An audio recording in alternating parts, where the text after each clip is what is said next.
Welcome to our very first live stream. This is the first inside sort of page of the comic proper. Now what I've done is it says, the Book of Judges, and that's obviously the title of the book that we give it in English.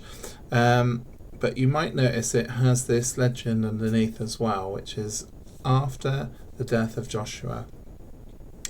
What I've done here is actually used the first few words of the Book of Judges and put it in this legend, and it's almost separate from the comic itself. And so the first line from the Book of Judges says, after the death of Joshua, the children of Israel asked of God, and then it goes on.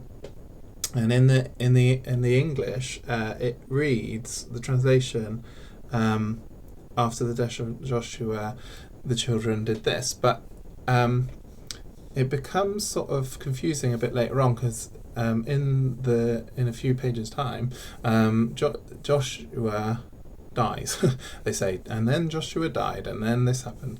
And you're like, well, it said that before, so why is it saying that he's died twice? Like, what are we supposed to take from that? And actually, when you study the bits of the comic, the bits of the events that we're going to see in the comic here, you realise actually this is a sort of a recap of what's happening in the book of Joshua, and to the extent that some of the verses are actually pulled straight across from Joshua, and the events that they're talking about happen while Joshua's still alive. So it's sort of confusing when you read it in the English, and it was only made sort of clear to me when I discovered that bit after the death of Joshua is essentially the name of the book. If you imagine that in ancient times that you have the scroll of the book of Judges in this case, the way that you know what story it is inside, they didn't have the convention of like having a title like the Book of Judges and then leaving a little gap and then writing the story like we might expect. All they did was start writing the story, and then you know what story it is by what the first few words of it are. And basically the whole scroll of the Book of Judges in that ancient time then would have been known as after the death of Joshua. And the parallel here is in Joshua, it starts with the words after the death of Moses. So I believe, and I believe the scholars that I've looked at are correct to point out that it's these words after the death of Joshua is actually basically the title of the book on the scroll. Now, here we're talking about some of the images. We've got straight away. It says that they ask of God like a question. And here you can see the tabernacle. It's a bit of sort of setting of the story, where, what time. The tabernacle we know lots about because there's several, a few at least chapters in Exodus which tell us exactly how it was made and how big it was, how long, how many silver pegs there are, and all this sort of stuff. And so actually, it's well documented, and there's plenty of projections of the tabernacle. And so I've drawn it as accurately as I could. You can see the tabernacle itself, and then the laver and the altar. So the people that are kneeling outside the tabernacle are the tribal leaders of each of those clans. Now, the second panel, we've got the question being asked. They're inquiring of the Lord, and during this period, then they're inside the tabernacle, and he's at the incense altar. So you can see in front of the high priest is the incense altar, which is gold. It has horns on the top, and I've drawn this early this original incense altar with horns that are actually like cow, like ox horns or whatever. But later they become much more stylized. So there's archaeological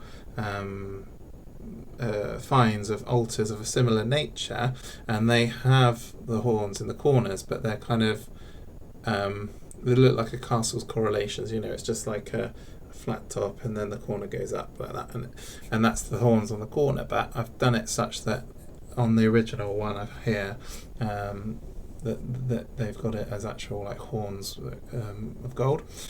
The high priest's vestment, which you can see in that image that we're talking about, and the next one, are again well documented in Exodus, several chapters about the colour of the garments, the materials, and then the ephah and the breastplate and the stones and everything. God selects Judah. And now what's significant about their picture is that so the high priest, I've got the high priest holding up the breastplate with the precious stones. In the breastplate it has 12 precious stones. Each one represents one of the tribes. Now you might have been expecting the Hebrew to be all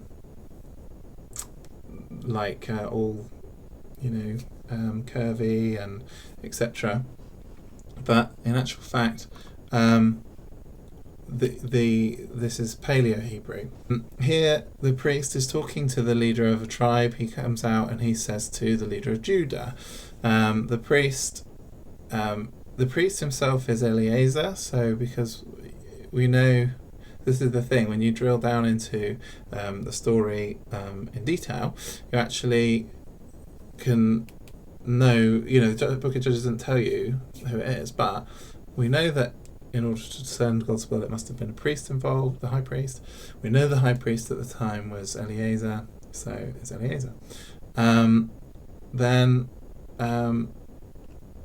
he's talking to the leader of the tribe of Judah. I have done it, that is Caleb. Because he's relevant to the next set of things. It seems as though he's the lead guy. It really couldn't be anybody else, because he's like 20 plus years older than every other person in his tribe. So it just basically has to be him. Next to him is the leader of Simeon. As you can see, he's a bit younger. Judah says he'll go, and Simeon, will Simeon come with him? And he does. And they join forces and they go to battle.